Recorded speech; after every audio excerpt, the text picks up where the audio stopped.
I know I'm bringing this back up, but are the Lakers in position to adjust to the new era of basketball? Right now? Right, yeah, right now. I worry about them. Yeah, I definitely think they are in the position because JJ Redick, and this is one of the main things that I kind of had a quarrel with him about, especially with this, I guess, this type of basketball that we're playing. He has an obsession with Celtics, like a Celtic-like scheme. And so because of that, when you think about the Celtics are big, but they also do have they have bigs that can stretch the floor. You have a Kristaps Porzingis who's 7'2", who stretches the floor. You have an Al Horford who's 635 in age, but he can still stretch the floor. You know what I'm saying? And so, you know, the Celtics offense has a 5-out offense, and they don't necessarily have a roller and don't really have a heliocentric point guard like a Luka Doncic. You know what I'm saying? And so that where the offense pretty much kind of just runs through him and you can't really play off ball. Everybody can essentially play off ball on that team. You know what I'm saying? Yeah. And so when you JJ just has an obsession with the Celtics offense. And so I seen he was trying to kind of, in a sense, replicate that. And he didn't convert any of our two-way players, right? He didn't convert Christian Coloco. He didn't convert Jameson. He didn't convert any bigs from our two-way players to be eligible to play in the playoffs. And you can see, motherfucking fly. And you can see what happened in the playoffs. Gobert, we didn't even play him off the floor. This nigga was down in the paint getting offensive rebounds and giving them second chance points, third chance points, fourth chance points the entirety of the time. And it's like, fuck, He had man, 24 rebounds. 24 the entirety rebounds. the entirety of the time, and we couldn't do anything about it because he's 7'8". You know what I'm saying? And everybody is smaller. Now, here's the thing, though. I will say this, and this is the reason why I was talking big shit on that voice note that you heard that I sent you. The reason why I was talking was because we went against an OKC team that has two bigs. And we went against a Hardenstein. Granted, he's not as tall as Gobert. I think he's like 6'10 or 6'11, but he is a certified big, right? And we went against the Chet Holmgren, who is a legit 7'2", you know? Now, granted, he does play more on the perimeter, so I understand that. But with the Thunder scheme, they do have Chet Holmgren occasionally down there so that he can get offensive rebounds, etc. And so what we did was, because even though we weren't big down low, but even though we weren't big down low, we had perimeter size, right? We had 6'8", 6'9", and they were relatively tall, and they can also jump, right? And so what we would do is we would load up in the paint, and then we would box out like the bigs, right? And just tap the ball. We'll tap the ball out, and that's how we got our rebounds, and that's essentially what we did. Now, when we committed to that scheme, right, we actually led in the offensive rebounding, or just in the rebounding battle for the most part, or if not, we were at least formidable in that area, right? But that takes effort. And so so that's why I thought with the Wolves, we would just do the same thing with Gobert. And I saw that we did do that, but unfortunately, I think, and this is what I'm kind of scared of. Now, y'all can tell me what y'all might think. I'm not sure. I think this is just temporary, but I think towards the end of the series, and nobody is talking about this, but I think towards the end of the series, bro, JJ, I think he kind of lost the locker room a little bit. Like, just for temporarily. I think he kind of lost the locker room a little bit, especially since he played 5 players the entirety of Yeah. the half in game 4. You know what I'm saying? And so that's why when game 5 came, they came out flat, a little bit lethargic, lackadaisical. They didn't really have much energy to them. And I'm like, shit, bro, I think they kind of like lost faith in JJ Redick for a little bit. You know what I'm saying? I think that when you say something like that, I think it's because if you're a player who doesn't know if they're going to play, right? If you don't know you're going to be used, especially in Yeah, a game like that, a game 4, where you would want to at least try to, it's 2-1, right? You want to make sure you can kind of make right. it 2-2, but in a pivotal game like that, you decide to let it go and not even use, like you said, use any of your bench players. You just running with your fives. And again, a 40-year-old LeBron, you would think you would want to give him some time so in the fourth quarter he can actually be healthy or at least pull Luka out as well, because Luka clearly shows you he's not at all in game shape to play No. offense and defense. It's definitely Mm-mm. it definitely is something I think he did lose the locker room going into game 5, just because it's like, if I'm not going to play, why would I even care? We heard Jeff Teague say the same thing when he was on the Bucks in the Bucks run for the championship. He's like, I don't care if we win or lose. Mm-hmm. Mm-hmm. Yeah. I Yeah, mean, that's fact. Yeah. I, I'm kind of with King to a certain degree. It's I think somebody said it on ESPN, or maybe I read it. I don't think this is really JJ's type of team. I feel what King said about how he wants his team to play, but think about the teams that JJ played with, especially at LA. You had Paul, him, the Jolly Green Giant that want to do something when he wants to, and DeAndre Jordan. Oh, not to mention Jamal Crawford coming off the bench. A Mm-hmm. bunch of different people who can create their own shot or they float with the offense. And so when you get a team like this, especially going against somebody like Minnesota, Minnesota's team was built to beat Denver. So what do you think they're going to do to somebody like LA? When you talk about size, you got Ant. And you pretty much him, it's him and another guy, but Ant is 6'4", but he's 225, a heavy 225. You can be tall all you want to, but you And got Rondo 6'9", 250 plus. they're physical. Nas 6'9", 260 plus. Gobert 7'1", 250 plus. That size weighs on these small boys, and the only big guy that you really got is Bron, This and that's your only starter.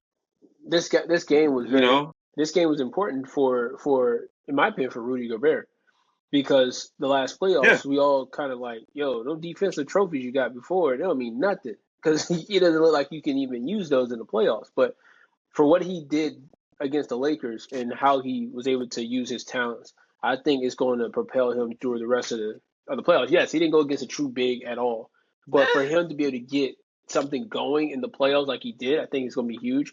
Uh, like you mentioned, Anthony Edwards I think it'll be and different though, because with the Lakers offense, you got Bron and Luka. Those are your creators. Reeves don't really create his own shot. Rui can to a degree, but when your offense is fully perpetuated on Luka creating something, but then he turned on defense and everybody else got to make up for what he lacks. That means the rest of your people tired. You ain't got no real two-way players for real. well, you And then, like you said earlier, you got players who ain't played already you getting minutes in a game, and they not used to that. So that's a whole different but thing you there. you both have said it right. This is, like you said, Jay. This is not JJ's team. This is the team he inherited, and he's not able to, in the middle of the season or the middle of this change, he's not able to make the adjustments, right? Yeah. One, two, this is again not JJ's team. This is LeBron's, attempt to bring something together. In my opinion, I don't Mm-hmm. think AR is a starter. I think he's a six man. Like, I think he's a guy who comes off the bench that you would want to use in good moments in the playoffs. I just don't feel like he's a starter. I think if you had a better option, you would take him instead of Reeves. Not saying Oh Reeves yeah. is not good. It's just he doesn't look like he's a starter that you really need in those pivotal moments.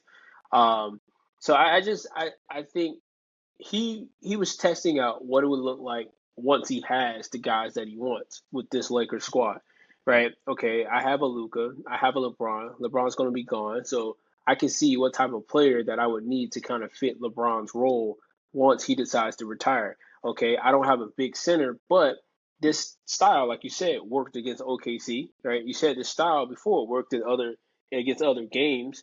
So it's just I gotta find where I can get those pieces from. Because like you said, when he was with the Clippers, Clippers had like a superstar team, right? Put together guys who became superstars or really good star players. But let's remember, he also came from the Magics, who none of their players were superstars except what you call a big guy, right? He's the only superstar, but they were still able to get to the NBA Finals, so it's still possible, you know. So he's like, how can I find the median of those two? How can I find that dynamic in a center range? So I think this offseason is going to be very important for them as well. It's just how much money do they got to spend? And again, like you said, Lakers got an early pick. Can they get it? Can they get a really serious big, or is he even looking for that type of big? He So should be. there's a lot of things that y'all said. And then let me go ahead and circle around because my fault. I didn't directly answer the question. I kind of just went off on a tangent based off of what Redick did, and that would piss me off. Yeah. But essentially, though, are the Lakers built to I guess you said the keep up with the era of basketball like present day, Yeah, right? I believe that's what he was trying to replicate, but it just was unsuccessful. The reason being was because Luka Doncic is a heliocentric point guard where the offense needs to run through him, and he is a scoring point guard, but he is a considerable he's a quintessential point guard, but at the same time he scores a lot as well. So he's kind of like in the middle. And when you think about it, and you think about a lot of the offenses that are ran today, they're spread out, they're 5 out, they're motion heavy. There's really not too many ISO heavy offenses in the league that you can like necessarily like really think of, and the ones that are high ISO heavy, they don't really have much success. Think about James Harden. James Harden is ISO heavy and he has not won a chip, right? Yeah. When you think about there's when you think about Giannis Antetokounmpo, who won I believe the 2021 championship, if I'm not mistaken. They in a sense are ISO heavy, but he definitely he goes downhill, and then there's also screens, and then he also kicks the ball out as well. Which is but they're shooters, right? At the end of the day, that Right. make up for that. And so I think JJ Redick needs to find a medium, right? You can't have and also part of the reason why we lost was because we were ISO heavy. And that's just essentially what we turned to in late game moments when it came down to the fourth quarter and clutch, and Luka just wasn't able to deliver. We had Minnesota Timberwolves, they outplayed us every single fourth quarter when it came down to it, and we just weren't able to execute, unfortunately, right?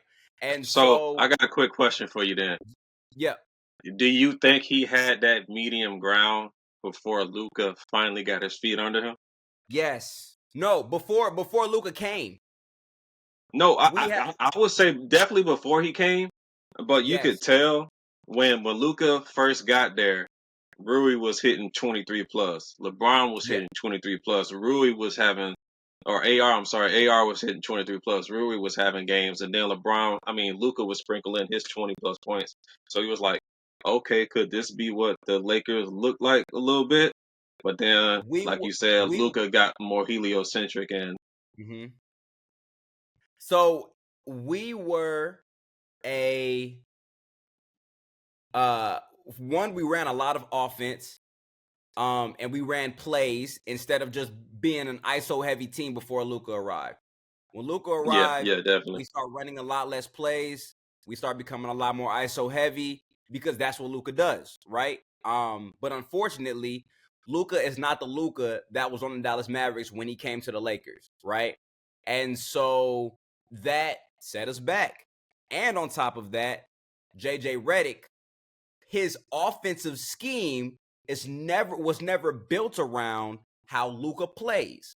So it took us a minute for us to kind of get adjusted. But when we did get adjusted, we were playing relatively well. But as you can clearly see, it's not something that can last in the long term. So I think a good training camp, and I think here's the things that we need to prioritize over the summer. We need to prioritize wing defenders, and we need to prioritize a versatile big. I don't know. Now, ideally, Miles Turner would be the best center that we could. That would be the best one that you know. But I don't know what happens there. The Indiana Pacers, they done made it to the second round. I did have the Bucks beating. I did have the Pacers beating the Bucks in 6. They handled them in 5. So, they probably keep Miles Turner. Maybe. I'm pretty sure they probably will. But like, we need a versatile big and a lob threat at the same time. Where that is, I don't know, but that's what we need in the summer.